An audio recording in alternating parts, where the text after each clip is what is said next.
வணக்கம். இன்னைக்கு ஒரு முக்கியமான விஷயம் தான் நான் உங்க கூட ஷேர் பண்ண போறேன்.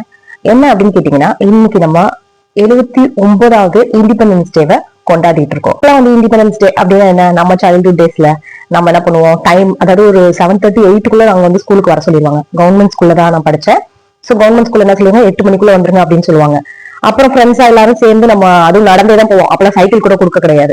ஸோ நடந்தே நாங்களாம் எங்க எங்க வீட்டுக்கும் ஸ்கூலுக்கும் பாத்தீங்க அப்படின்னா ஒரு 2 கிலோமீட்டராவது இருக்கும். ஓகேங்களா, அதாவது ஹையர் செகண்டரி ஸ்கூல் நான் சொல்றேன்.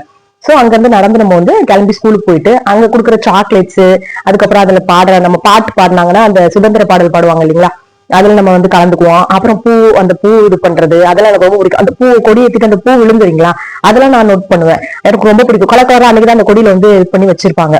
அதுக்கப்புறம் கூட்டமா இருக்கும். அப்பெல்லாம் இப்ப இருக்கிற மாதிரி கவர்மெண்ட் ஸ்கூலோட நம்பர்ஸ் வந்து எண்ணிக்கை வந்து குறைஞ்சிச்சுன்னு சொல்றாங்க பாத்தீங்களா, அதாவது கம்பேரிட்டிவ்லி முன்ன இருந்ததை விட இப்ப கொஞ்சம் குறைஞ்சிருச்சு. அப்ப வந்து அப்பெல்லாம் கிரௌடா இருக்கும். அந்த ஸ்கூலோட அந்த சாக்லேட் வாங்குற டைம் பாத்தீங்கன்னா அப்படியே கிரௌடா இருக்கும். அதை அடிச்சு புடிச்சிட்டு அந்த ₹1 சாக்லேட் அந்த கொடுப்பாங்க. அதை சாப்பிட்டுக்கிட்டே திரும்ப வந்து வீட்டுக்கு வந்து நடந்து வருவோம். இதுதான் நமக்கு தெரிஞ்ச இண்டிபெண்டன்ஸ் டேவா இருக்கலாம் அல்லது ரிப்பப்ளிக் டேவா இருக்கலாம். இதுதான் நம்மளுக்கு தெரிஞ்சது. ஆனா இப்போ நம்ம வளர்ந்துட்டோம், மெச்சூர்ட் ஆயிட்டோம். அதனால நமக்கு நாட்டுல நடக்கக்கூடிய விஷயங்கள்லாம் சிலது வந்து தெரியுது. அப்போ என்னெல்லாம் மாற்றம் இருந்தா நமக்கு நல்லா இருக்கும் அப்படின்னு நினைக்கும் போது, இப்போ கரண்டா போயிட்டு இருக்கிறது, இப்ப ரீசெண்ட் டேஸ்ல வந்து கரண்டா போயிட்டு இருக்கிறது அப்படின்னு சொன்னா எதுவும் தப்பா நினைச்சுக்க வேண்டாம். அது நல்ல விஷயமா தான் நம்ம வந்து அதை இது பண்ணிக்கலாம். பட் வந்து சமுதாயத்தில் நடக்கக்கூடிய கொஞ்சம் கஷ்டமான விஷயம். ஓகேங்களா, நான் அதை தான் சொல்றேன். சோ இன்னைக்கு நான் பேசிட்டு இருக்க டேல இருந்து ஒரு 1 வீக் பிஃபோர் கவின் அப்படின்றவங்க வந்து கொலை செய்யப்பட்டிருக்காங்க. அது நம்மளுக்கு தெரியும். நாட் ஒன்லி கவின், அதுக்கு முன்னாடி இந்த இளவரசன், அதுக்கு முன்னாடி கௌசல்யா அவங்க வீட்டுக்காரர் இருக்காங்க பாத்தீங்களா, அந்த பையன் பேர் எனக்கு ஞாபகம் இல்ல. சோ அவங்க இந்த மாதிரி லிஸ்ட் போட்டுட்டே போலாம். ஏன் நீங்க கவின் இந்த மாதிரி ஒரு சில குறிப்பிட்ட சமூகம் மட்டும் பேசுறீங்க அப்படின்னு நீங்க நினைக்கலாம். நான் அதை மட்டும் பேசல. ஏன் எனக்கு வந்து ரித்தன்யாவோட கூட இழப்பு கூட எனக்கு வந்து ரொம்பவே கஷ்டமா இருந்தது. இன்னும் கேட்டீங்கன்னா மேற்கு வங்காளத்துல ஒரு பொண்ணு இறந்தாங்க பாத்தீங்களா. மேற்கு வங்கத்துல வந்து ஒரு பொண்ணு வந்து அதே மாதிரி இந்த மாதிரி ஒரு ஹாஸ்பிட்டல்ல அவங்க ஒர்க் பண்ணிட்டு இருக்கும்போது ஆனிச்சு இல்லையா, அதுவுமே வந்து ரொம்பவே கஷ்டப்படுத்தினது. இதுல என்ன அப்படின்னு கேட்டீங்கன்னா, சோ நமக்கு தேவையானது இப்ப அதிகமான எண்ணிக்கையில வந்து கொள்ளை விஷயங்கள், பெண் பிள்ளைங்களுக்கு பாதுகாப்பு இல்லாதது, இந்த மாதிரி ஆணவ படுகொலைகள், இந்த மாதிரி நிறைய நடந்துட்டு இருக்கு. நமக்கு ஒண்ணுதான், சமுதாயம் எது வேணா இருக்கட்டும், எங்களுக்கு வந்து பாதுகாப்பு தான் வேணும். அது பொம்பளை பிள்ளைங்களா இருக்கலாம், பொம்பளை பிள்ளைங்களுக்கா இருக்கலாம், ஆண் பிள்ளைங்களுக்கா இருக்கலாம். நான் வந்து வளர்ந்து நான் சின்ன பிள்ளையில கொண்டாடிட்டு இருந்தேன், சுதந்திர தினம் கொண்டாடிட்டு இருந்தேன். இன்னைக்கு வந்து சமுதாயத்தை வந்து பேசுறேன். ஓகேங்களா, இந்த மாதிரி இருக்கு சமுதாயத்துல, இதெல்லாம் இருக்கக்கூடாது, சீக்கிரமா வந்து ஒரு முடிவு எடுக்கணும். சின்ன வயசுல இருக்கும்போது சுதந்திர தினம் எப்படி கொண்டாடினேன் அண்ட் இப்போ நான் வளர்ந்ததுக்கு அப்புறம் எப்படி இந்த நாடு இருக்குன்னு பேசுறேன் அப்படின்றத இதோட நிறுத்திக்கிட்டா நல்லா இருக்கும்.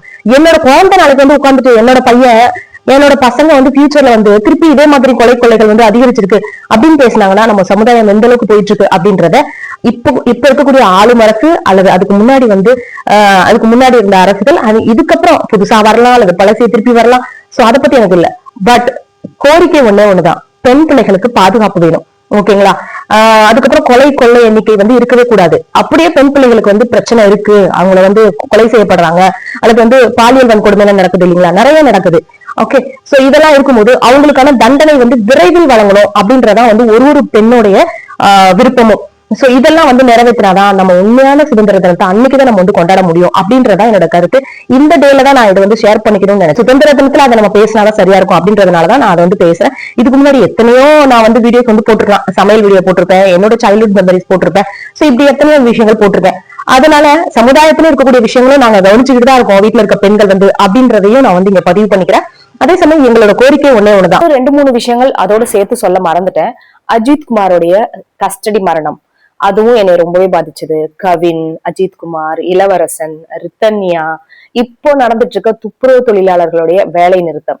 ஓகேங்களா, அது முதற்கொண்டு போயிட்டுதான் இருக்கு ஒரு பக்கம். சரிங்களா, சோ ஒரு பக்கம் நம்ம எல்லாம் சந்தோஷமா இருக்கோம், எல்லா மக்களும் சந்தோஷமா இருக்கோம் நினைச்சிட்டு இருக்கோம். ஆனா அதே ஒரு பக்கம் என்ன பண்ணிட்டு இருக்காங்க, மக்கள் எல்லாரும் போராட்டம் அப்படின்னு கதறிட்டு இருக்காங்க. மக்கள் வந்து அவங்களோட பேரண்ட் வந்து பையனை இழந்துட்டு அவங்க கஷ்டத்துல இருக்காங்க. இந்த மாதிரி எல்லாம் போயிட்டு இருக்கும்போது நம்மளால எப்படி சந்தோஷமா இருக்க முடியும் சொல்லுங்க. சோ அவங்களுக்கு நடந்தது நாளைக்கு நமக்கு நடக்காதுன்னு என்ன நிச்சயம்.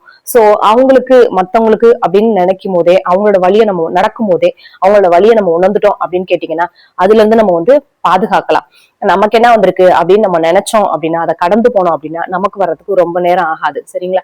சோ அவங்களோட வழியை நம்ம வந்து உணரணும். அதே சமயம் இதெல்லாம் நடக்காம இருக்கிறதுக்கு என்ன செய்யணும் அப்படின்றத யோசிக்கணும். ஒன்னே ஒண்ணுதான் செய்ய முடியும். சிறந்த அரசாங்கத்தை நம்ம வந்து சூஸ் பண்ணணும். இது மட்டும் தான் நம்மளால பண்ண முடியும். அண்ட் இப்ப ரீசன்ட் டேஸா என்னோட பிரேயர்ஸுமே வந்து எப்படி எதை நோக்கி போயிட்டு இருக்கு அப்படின்னு நீங்க சொன்னா நம்ப மாட்டீங்க. இதுக்கு முன்னாடி நான் பிரேயர் வந்து பண்ணிட்டு இருந்தேன் அப்படின்னா, நம்ம குடும்பம் சார்ந்து யோசிப்போம். நம்ம பிள்ளைங்க நல்லபடியா படிக்கணும், நல்லபடியா இருக்கணும், போற வர இடத்துல நம்ம பிள்ளைங்களுக்கு எதுவும் நடந்துடக்கூடாது, பத்திரமா போகணும் வரணும், வீட்டுக்காருக்கு நம்ம இந்த மாதிரி ஃபேமிலி வச்சு நம்ம யோசிப்போம், ப்ரே பண்ணுவோம்.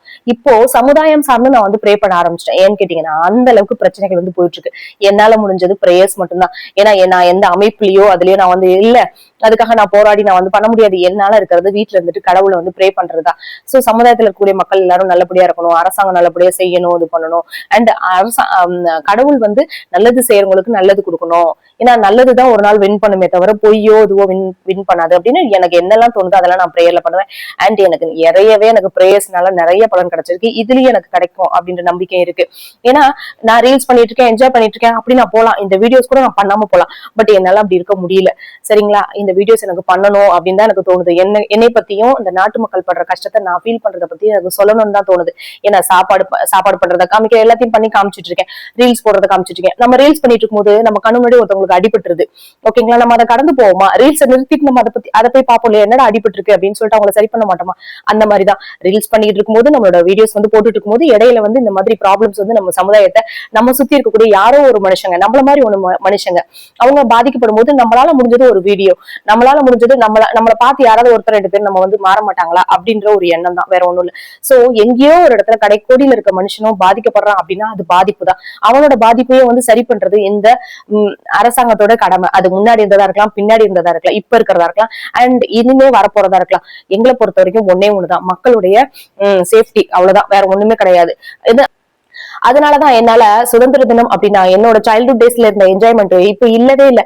ஏன்னா சமுதாயத்துல அவ்வளவு கொள்ளைகள், ப்ராப்ளம்ஸ், கஸ்டடி மரணங்கள், ஆணவ படுகொலைகள் இந்த மாதிரி நிறைய நடந்துட்டு இருக்கு. அதனால என்னால வந்து முழுமையா என்னோட சுதந்திர தினம் அப்படின்றத என்னால கொண்டாட முடியல. அண்ட் என் பிள்ளைங்களுக்கும் நான் வந்து அதை கன்வே பண்ண முடியல. சோ இதுதான் நான் அவங்க கூட ஷேர் பண்ணிக்கிட்ட விரும்பினது. அதனாலதான் நான் இந்த வீடியோஸ் வந்து பண்ணேன். நான் என்னோட சுதந்திர தினத்தை அப்ப நான் எப்படி கொண்டாடினேன், அண்ட் இப்ப சமுதாயம் எப்படி இருக்கு அப்படின்னு பேசுறதோட நிறுத்திக்கிட்டா நமக்கு நல்லது. இதே நாளைக்கு என்னோட பையன் வந்து இன்னும் சமுதாயத்துல இந்த மாதிரி கொலைகள் இருக்கு, அந்த மாதிரி ப்ராப்ளம்ஸ் எல்லாம் இருக்கு, பெண் பிள்ளைகளுக்கு பாதுகாப்பு கிடையாது, ஆணவ கொலைகள் நடக்குது, கஸ்டடி மரணங்கள் நடக்குது அப்படின்னு பேசுனாங்க, இன்னும் பேசிட்டு இருக்காங்க அப்படின்னா அதுதான் வந்து சமுதாய சீர்கேடு. சோ அது இல்லாம இப்பவே அதை திருத்திக்கிட்டோம் அப்படின்னா எல்லா மக்களுமே சந்தோஷமா இருக்காங்க, சந்தோஷமா இருப்பாங்க. சோ இன்னைக்கு நம்ம கொண்டாடிட்டு இருக்க சுதந்திரம், நம்ம ஒரு பக்கம் சுதந்திர தினம் கொண்டாடிட்டு இருக்க அதே சமயத்துலதான் துப்புரவு தொழிலாளர்கள் வந்து என்ன பண்ணிட்டு இருக்காங்க, போராடிட்டு இருக்காங்க. அவங்களுடைய வாழ்வுக்காக அவங்க போராடிட்டு இருக்காங்க. இந்த மாதிரி ஏதோ ஒரு பகுதியில யாரோ ஒரு மனிதர்கள் அப்படின்னு நம்ம நினைக்காம எல்லாமே நம்ம நாட்டு மக்கள் தான் அப்படின்னு நம்ம நினைச்சு, அதாவது மக்கள், அரசாங்கம் அது வேற நினைக்கணும். அரசாங்கம் வந்து அவங்களோட ப்ராப்ளம்ஸ் சரி பண்ற இடத்துல இருக்காங்க. சமுதாயத்தில் இருக்க ஒரு பர்சன்ஸும் அவங்க போராட்டம் பண்றாங்க, அது அவங்களோட ப்ராப்ளம் அப்படின்னு நினைக்காம அந்த விஷயமோ அந்த பாதிப்போ நமக்கு ஏற்படுறதுக்கு எவ்வளவு நாள் ஆகும் அப்படின்னு சொல்லி ஒரு தனி அவங்களுடைய கஷ்டத்துல வந்து பங்கெடுத்துக்கணும் அப்படின்றதா என்னுடைய விருப்பம். அண்ட் என்னோட கேரக்டரும் அந்த மாதிரிதான். சோ இந்த வீடியோ பார்த்தவங்களுக்கு ரொம்ப ரொம்ப நன்றி. தேங்க்ஸ் ஃபார் வாட்சிங். அண்ட் ஏதாவது நான் தப்பா பேசினேன் அப்படின்னா என்ன மன்னிச்சிருங்க. தேங்க்ஸ் ஃபார் வாட்சிங்.